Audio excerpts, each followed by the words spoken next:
attack player to the ground. This must be a card on the defender.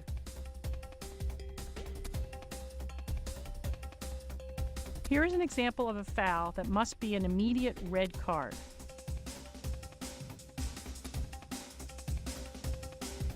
This is a flagrant, deliberate stick-to-body contact with no attempt to play the ball.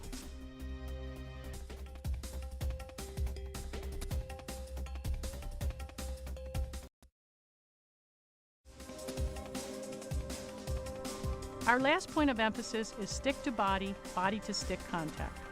While calling these types of fouls has improved, the committee continues to place an emphasis on strict enforcement of the rules that prohibit this type of play. Players are not allowed to hit, hold, push, or detain opposing players with their stick. Attack players who use their body to push or back through a defender must be called for charging. We'd like to begin this section by showing a play where contact did occur, but no foul should be called. The play begins with the defender in white in good defensive position. She's moving her feet and is in control of her stick, and there is no foul.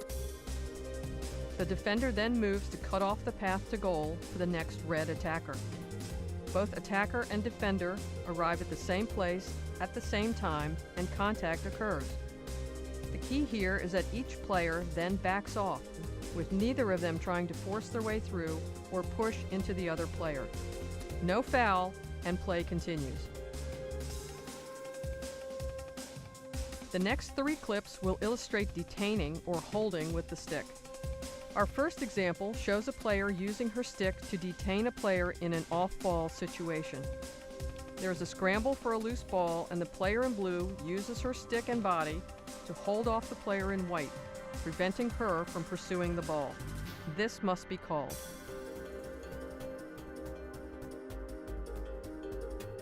Here, the defender in red reaches across with her stick, slowing down the attack player. This allows the defender coming from behind to successfully check the attacker, but this is without a doubt a foul for detaining and must also be called. As the player in blue goes to goal, the defender reaches across the body, slowing her movement. The official should raise the flag and allow the scoring play to continue, as happened in this play. If the goal had not scored and the detaining foul had affected the shot, or if no shot had been taken, the official would set up an 8-meter free position for the blue attack. The next 2 examples show the defender making contact with the attack player going to goal.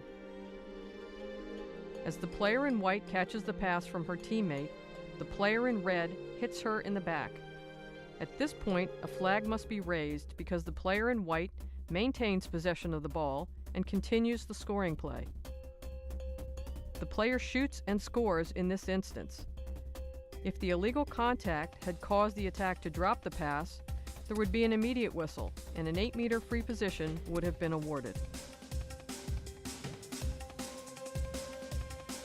The player in white sees a clear path to goal and begins to accelerate through the opening. Red defense does not get into position in time and strikes the player with the ball, a definite foul. The second defender also commits a foul when she executes a dangerous check.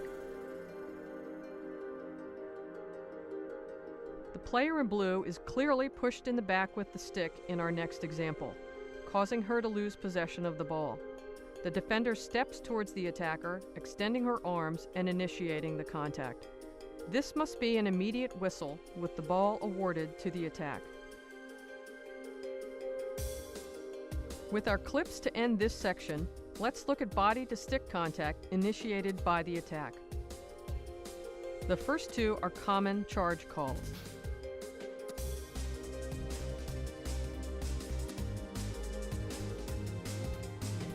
The defenders in each case have clearly established position, and the attackers initiate the contact.